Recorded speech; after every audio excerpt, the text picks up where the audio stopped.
Bonjour à tous, j'espère que vous allez bien. Alors déjà, je précise que je filme cette vidéo le lendemain des attentats de Manchester. Je vous ai posté une vidéo juste avant sur justement les attentats, une vidéo hommage, mais je tenais quand même à poster notre vidéo et comme j'avais pas d'avance, donc c'est celle que je vais filmer à présent, voilà. Je vais vous parler aujourd'hui, enfin dans cette vidéo, de mon expérience quand on décide de construire sa maison.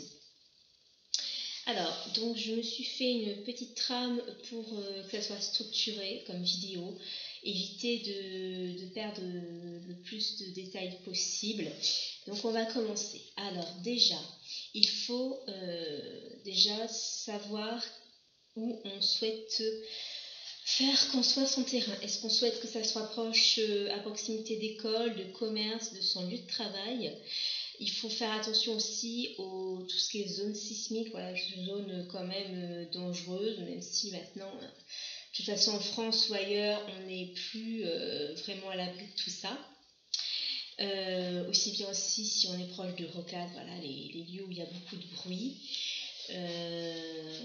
Sinon, alors oui, si on veut faire construire du contemporain comme ça a été notre cas avec mon ami, il faut regarder si on est en zone bâtiment de France, si on va être en lotissement, donc il y a des normes à respecter, il y a plein de choses que vous ne pourrez pas faire, et notamment du contemporain, ou alors ça va dépendre vraiment des communes et des maires sur lesquels vous allez tomber. Ensuite, il faut savoir la superficie, donc le mètre carré de zone habitable que vous souhaitez, terrain aussi que vous souhaitez garder pour faire un jardin, votre budget évidemment. Alors ensuite, vous allez avoir donc votre terrain qui va être métré par un géomètre, sauf si ça n'a pas été fait. En général, ça va être un géomètre que va prendre le propriétaire du terrain. Il va faire le métré et donc ça peut prendre plus ou moins de temps en fonction du géomètre, s'il y a beaucoup de travail déjà de chantier en cours. Nous par exemple, on a déposé au mois de novembre et on a eu enfin le métré de fait mi-février. Donc vous voyez, ça a mis pas mal de temps parce qu'en plus le dessinateur était parti, même le notaire trouvait que c'était assez long, donc bon, ça nous a assez énervé. Alors ensuite, vous allez avoir évidemment vous renseigner pour savoir combien vous pourrez emprunter à votre banque, et ce qui est bien aussi, c'est de faire plusieurs banques et aller voir aussi un courtier, faire un devis par un courtier pour voir dans quelle banque vous allez pouvoir avoir le taux le plus intéressant. Voilà. Ensuite, donc vous allez avoir donc alors des fois il y a dans ce que j'ai noté, ça peut être fait avant ou après, hein, ou en même temps. Le dépôt du permis de construire, une fois donc vous avez choisi votre constructeur, donc ce qui est bien, c'est d'en faire plusieurs pour essayer de voir les prestations proposées dans chaque agence et les tarifs, voilà, tout simplement. Donc une fois que vous avez choisi et que vous avez vu quelle sorte de maison vous voulez faire et que vous avez aussi trouvé votre terrain, bien sûr, et que le métré est fait de votre terrain, à la limite en même temps voir avec votre prêt bancaire ce que vous pouvez emprunter. Ce qui est pas mal, donc à ce moment-là, c'est en général vous allez avoir le permis de construire qui va être déposé par le constructeur dans la mairie où vous souhaitez faire construire. Donc après, pour la réponse pour le permis de construire, c'est variable en fonction de la commune, de la ville où vous souhaitez construire. Ça dépend, ça peut faire aller de quelques semaines à 1 mois, à 2 mois, je crois peut-être même 4 mois, je ne sais plus exactement. Nous, ça a mis 1 mois pour être accepté. Ensuite, vous allez donc avoir le rendez-vous pour le plan technique de la maison. Donc en fait, lors de ce rendez-vous, ça va être assez long. Prévoyez soit toute la matinée, soit toute l'après-midi, parce que ça va être vraiment long. Il faut mieux que ça soit long, mais vraiment vous ayez ce que vous souhaitez plutôt que ça soit bâclé en juste 1 heure ou une demi-heure. Vous voyez ce que je veux dire? Donc, lors de ce rendez-vous, donc vous allez voir où vous souhaitez mettre des prises électriques, donc des points de lumière donc pour allumer, éteindre vos différentes pièces d'habitation, et si vous voulez que ça s'éteigne et allume au même endroit ou non. Pareil au niveau des plafonds, ce que vous voulez comme style de lumière, si vous voulez plutôt vous savez, des points lumineux incrustés dans le plafond ou non, le nom que vous voulez. De voir aussi bien aussi dans les chambres et autres pièces que vous souhaitez par rapport à ça. Ensuite, en général, il y a des choses qui sont comprises dans le prix de votre maison par les constructeurs par qui vous passez, donc ça soit le style de fenêtre, le nombre, etc., qui ne vont pas forcément changer si vous souhaitez prendre le style qu'on vous propose d'ouverture.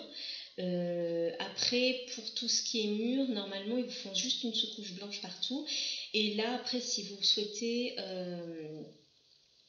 que ça soit fini vraiment avec une couche de peinture vraiment en phase terminale, on va dire comme ça, ou si vous voulez la couleur sur un mur de chaque pièce, ou juste certaines pièces, ou tous les murs de peint dans toutes les pièces.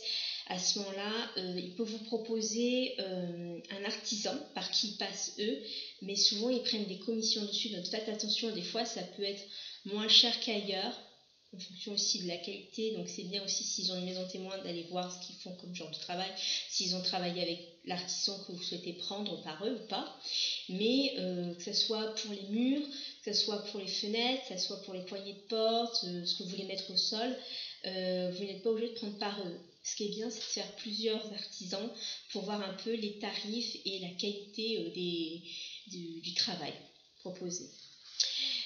Par exemple, je sais que nous, il y avait une ouverture de notre suite parentale où à la base, ils nous proposaient, je crois, une porte-fenêtre, et en fait, ils ont vu en fait qu'on a été faire le rendez-vous du plan technique, qu'en même temps, que même si on met si vous voulez un énorme lit, ça risque de taper la porte-fenêtre. Donc du coup, ce qui était mieux, c'est qu'on mette une fenêtre coulissante. Seulement là, on a une plus-value.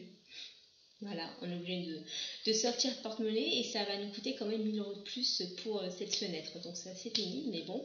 Il y avait aussi autre chose par rapport à notre salle de bain. En fait, quand ils ont calculé, ils ont vu même en essayant différentes conceptions d'aménagement de notre salle de bain, ils ont vu que ça risquait d'être un peu juste pour le passage. Donc du coup, en fait, par rapport à 2 chambres qu'on a mis en futon, on va avoir 3 chambres et un bureau. Ils nous ont fait décaler dans tout de 5 cm, il me semble, je crois que c'est ça, 5 cm, donc ça nous a fait 10 et quelques à chaque chambre de mètres carrés. Donc moi je voulais voir s'il y avait assez de place pour mettre un lit, une place, ou deux places, même je m'en fous, un bureau, quelques jouets, la partie on va mettre des rangements, voilà, des placards incrustés dans le mur, s'il y aurait la place pour tout ça. Et apparemment ça va aller, mais c'est vrai que ça fait un peu drôle qu'on vous dise ça entre guillemets au dernier moment au plan technique, alors qu'ils auraient pu voir ça avant. Regardez aussi par rapport aux portes pour avoir la place pour passer vos meubles quand vous allez emménager. Regardez que sur le plan final, entre parenthèses, ça soit bien ce que vous avez vu en maîtrer. Alors après, qu'est-ce que je peux vous dire d'autre? Alors nous, c'est une maison contemporaine. Je ne sais pas si c'est pareil pour les maisons dites ordinaires, mais on a plusieurs points lumineux à l'extérieur de la maison pour voir, vous savez, quand vous êtes dehors, vous allez dehors, ou que vous entrez chez vous, vous entrez vraiment sur votre propriété. Nous, par les constructeurs, je crois qu'il y a 11 points lumineux de pris en charge qui ne changent pas le prix, on a ça. Par contre, on a voulu en mettre un peu plus, donc du coup, il va y avoir une plus-value aussi. Et il faut savoir qu'ils vous mettent les points lumineux, mais vous ne mettent pas, vous savez, je ne sais plus comment on dit ça, vous savez, c'est des caches ampoules. Donc c'est à vous de prendre en charge, évidemment. En plus, il faut que vous calculiez par rapport à ce que vous voulez en tout, en points lumineux, bien sûr. Ils vont vous demander si vous voulez une sorte d'arrivée d'eau dehors, vous savez que pour par exemple l'arroser ou remplir, si vous avez une piscine, la remplir, changer l'eau. On a aussi une plus-value par rapport à la porte de garage parce que nous, ça va pas être exactement le style qu'ils nous ont proposé. Donc voilà, ça monte aussi. Il y a plein de choses comme ça, donc faites très attention, renseignez-vous. Il y a des choses, vous n'êtes pas obligé de les prendre chez eux, mais certaines choses, on pourra passer par leur poseur, mais d'autres choses pas. Voilà, il faut savoir ça aussi. Mais c'est bien de comparer les prix, les tarifs, le genre de prestation, la qualité, parce qu'après, une fois que ça sera fait, et bien sûr, tout au long du chantier, d'être là à toutes les étapes, parce qu'une fois que vos fenêtres sont posées, que votre carrelage ou votre parquet ou je ne sais quoi que vous désirez au sol ou au mur est posé, c'est fini quoi. Enfin, moi je connais une personne une amie qu'on a avec mon conjoint, elle a fait construire il y a quelques années. Le problème c'est qu'ils ont un peu profité, je pense que ça soit une femme, parce qu'ils se sont trompés de pièces pour le carrelage par exemple qu'elle avait demandé. Donc franchement, c'était posé, donc il n'y avait plus rien à faire, mais voilà, c'était pas où elle avait demandé. Elle avait demandé une arrivière eau chaude ou froide, je ne sais plus, dans son cellier. Ça n'a pas été fait. Donc vraiment, surtout que c'est quand même un projet de toute une vie, un projet quand même assez coûteux. Faut pas que vous vous plantiez, entre guillemets. Donc il faut vraiment être là à toutes les étapes et bien faire attention au terrain qu'on choisit, où on choisit, à plein de choses, parce qu'après c'est quand même quelque chose, vous allez habiter pendant un certain nombre d'années quand même, donc et vous investissez quand même beaucoup d'argent. Donc voilà. Alors ensuite, pour que le chantier démarre, donc non seulement il faut avoir le permis de construire, que le géomètre soit passé, permis de construire, que votre prêt bancaire soit accepté, que vous ayez reçu les papiers donc du permis de construire, que vous ayez reçu donc les papiers aussi officiels pour le prêt bancaire et que vous alliez faire des photocopies. En général, vous pouvez les faire chez votre constructeur pour qu'il les ait, et appeler le notaire pour prendre rendez-vous, où vous allez donc à ce moment-là signer le compromis de vente. Et donc à partir de là, ça peut aller très vite. Le constructeur peut très bien faire démarrer le chantier l'après-midi même. Donc pour vous dire. Ensuite, qu'est-ce que j'ai noté ?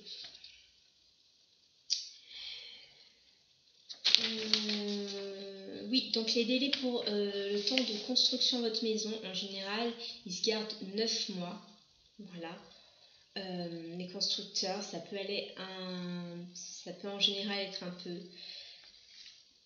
plus rapide, mais ils se gardent quand même 9 mois. Parce que rien que le géomètre, par exemple, ou si vous commencez en plein été, il y en a qui vont partir en vacances d'artisans, donc faites attention. Bien sûr aussi, si c'est en plein hiver, ça risque de se construire moins facilement si vous commencez en hiver, je dis bien. Mais dès que les murs sont faits, en fait, c'est bon, qu'il neige, qu'il vente, ils vont pouvoir continuer à construire votre maison. Mais vraiment, il faut voir quand vous commencez, parce que si c'est vraiment en mauvaise période, en plein hiver, ça risque d'être un peu plus lent. Donc voilà. Eh bien écoutez, je crois que je vous ai tout dit. Si vous avez des questions, des choses peut-être que j'ai oubliées, auxquelles je pourrais répondre, n'hésitez pas à me le dire en commentaire. Moi je serai ravie de faire en sorte de vous apporter une réponse. Voilà. Je vais vous laisser pour aujourd'hui, et je vous souhaite une journée aussi agréable que possible malgré ce qu'on a appris il y a quelques heures qui s'est passé au Royaume-Uni, et je vous dis à la prochaine vidéo.